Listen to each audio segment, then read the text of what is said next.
Hello friends, Anika classes में आप सभी का स्वागत है। फ्रेंड्स, पिछली वीडियो में हमने अपने 50 क्वेश्चन कंप्लीट कर लिए थे।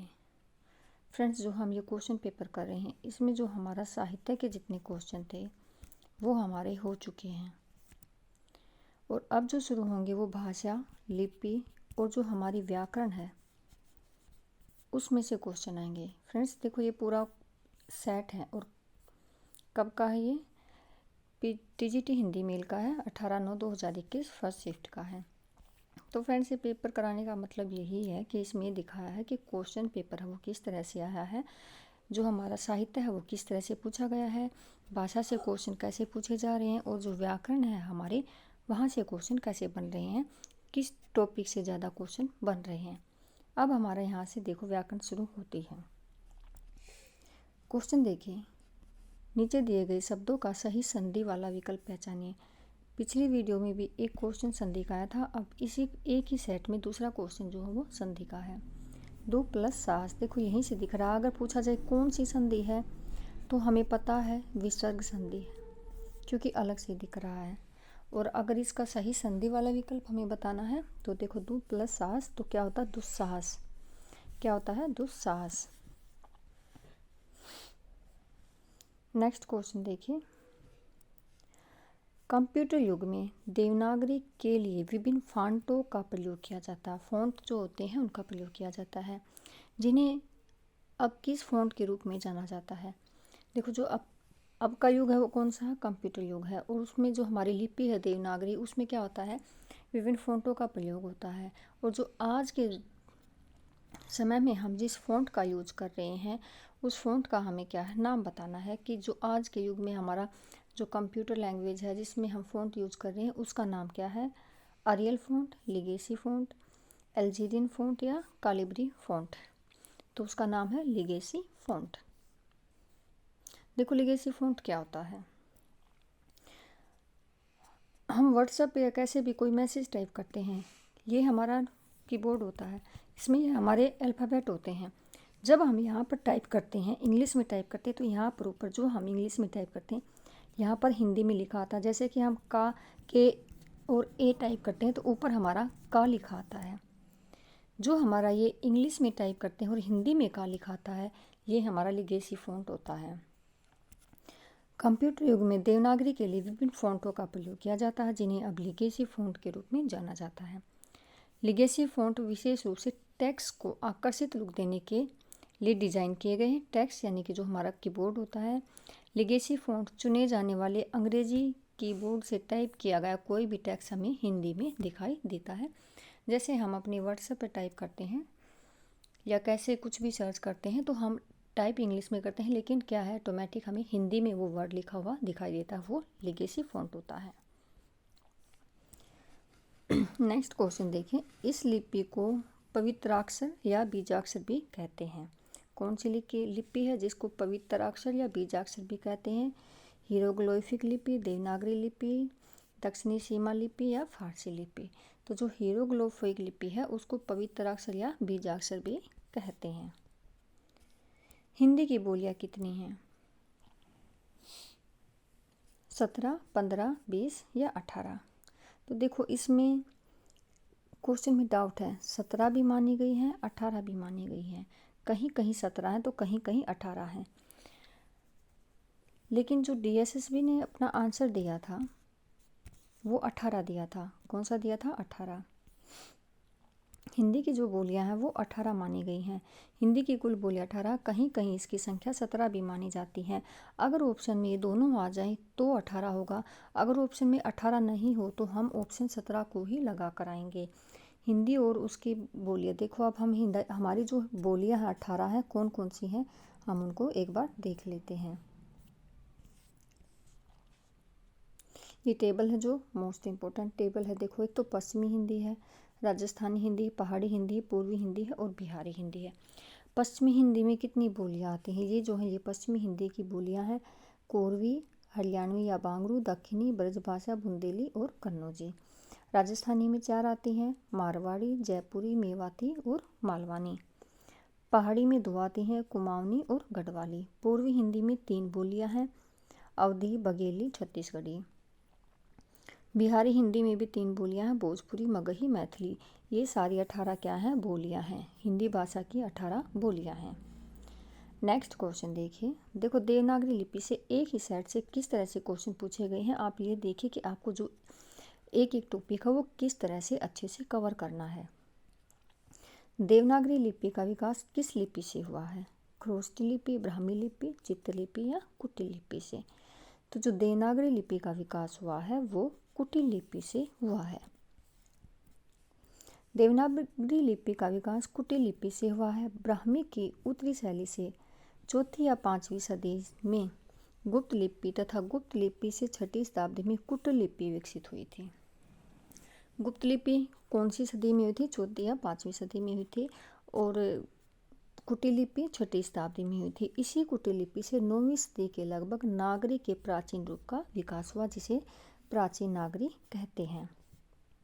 अब इसमें दिखाया गया कि जो देवनागरी लिपि है वो कब 9वीं सदी में क्या हुई थी? विकसित हुई थी।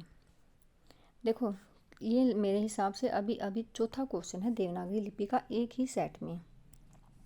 देवनागरी लिपि के शब्द के ऊपर एक शिरोरेखा खींची होती है, उसे क्या कहते हैं? एक रेखा खींची होती है, शिरोरेखा, अर्धवृत्ताकार, सरल रेखा या तिरछी रेखा। तो जो देवनागरी लिपि के जो शब्द होते हैं उनके ऊपर एक रेखा, जैसे हम कुछ भी लिखते हैं, जैसे हमने कमल लिख दिया या अपना नाम लिख दिया, हम उस पर ऐसे जो ये लाइन या रेखा खींचते हैं इसको क्या कहते हैं? शिरोरेखा कहते हैं। देवनागरी लिपि के ऊपर एक रेखा खींची होती है, उसे शिरोरेखा कहते हैं। देवनागरी का सर्वप्रथम प्रयोग गुजरात के राजा जयभट्ट के एक शिलालेख में हुआ था। ये मोस्ट इम्पोर्टेंट है। डॉक्टर सुनीति कुमार चटर्जी ने कपितीय परिवर्तनों के साथ देवनागरी लिपि पर रोमन लिपि को स्वीकार करने का सुझाव दिया था। क्वेश्चन इसमें ऐसे भी बन सकता है कि किस विद्वान ने देवनागरी लिपि के साथ रोमन लिपि का सुझाव दिया था? तो वो कौन है? सुनीति कुमार चटर्जी। डॉक्टर श्याम सुंदर दास ने पंचम अक्षर के स्थान पर अनुस्वार का प्रस्ताव रखा था। ये हमने पिछली क्लास में भी पढ़ा था। तो ये भी क्या है? मोस्ट इम्पोर्टेंट है। जो पॉइंट बार बार में आ रहा है आप उनको क्या है? नोट करके चलिए, क्योंकि ये सारे पॉइंट क्या है? अपने आप में बहुत ही इम्पोर्टेंट है। नेक्स्ट क्वेश्चन, भारतीय संविधान में किस लिपि को राष्ट्रीय लिपि की मान्यता दी गई है? तो जो हमारी लिपि है सभी को पता है कौन सी है? सिंधु लिपि, गुप्त लिपि, गुरुमुखी लिपि, देवनागरी लिपि। तो जो देवनागरी लिपि है वो क्या है? हमारी राष्ट्रीय लिपि है।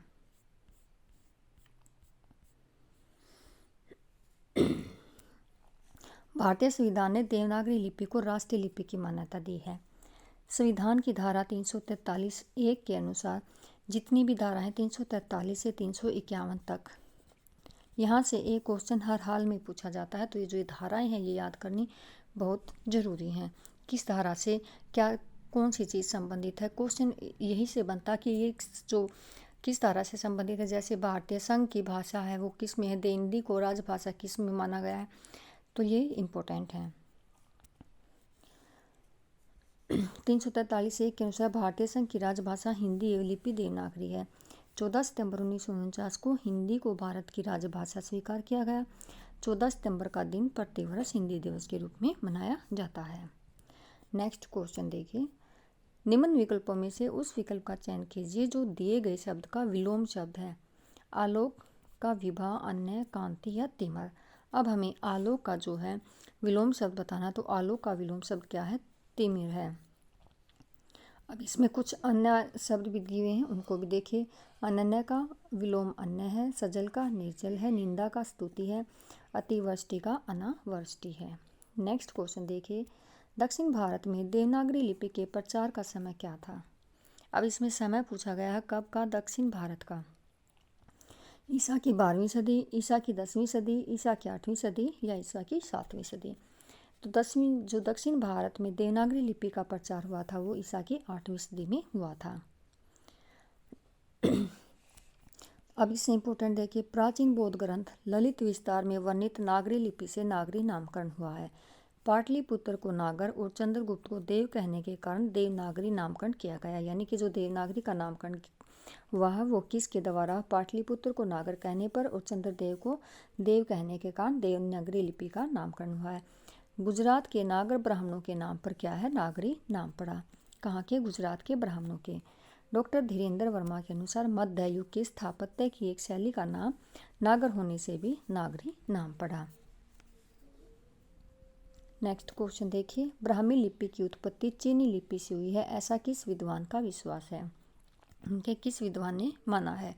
फ्रेंच विद्वान कुपेरी, डॉक्टर अल्फ्रेड मूलर, गौरीशंकर ओझा या डॉक्टर पर्जिलुस्की। तो जो फ्रेंच विद्वान कुपेरी है उन्होंने ब्राह्मी लिपि की उत्पत्ति चीनी लिपि से हुई है ये माना है।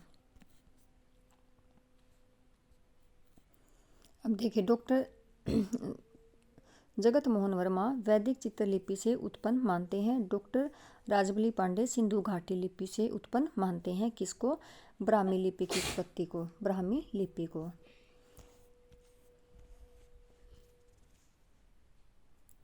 नेक्स्ट क्वेश्चन देखिए, ये हमारे जितने भी हमने ये क्वेश्चन किए थे फ्रेंड्स पीछे, ये थे सारे देवनागरी लिपि वाले क्वेश्चन थे। और एक ही सेट में देखो कम से कम 5 या 7 क्वेश्चन थे जो देवनागरी लिपि से पूछे गए हैं।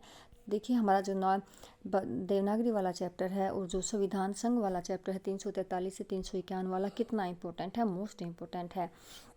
क्योंकि यहाँ से क्वेश्चन 2 या 3 तो आपको जो टीजीटी का सेट है उसमें देखने को ज़रूर मिलेंगे। तो उसके जो एक एक पॉइंट है, एक एक बातें हैं, वो बिल्कुल ध्यान से करनी है। उनको बिल्कुल जो मेन पॉइंट है आप उनको नोट्स के रूप में बना सकते हैं।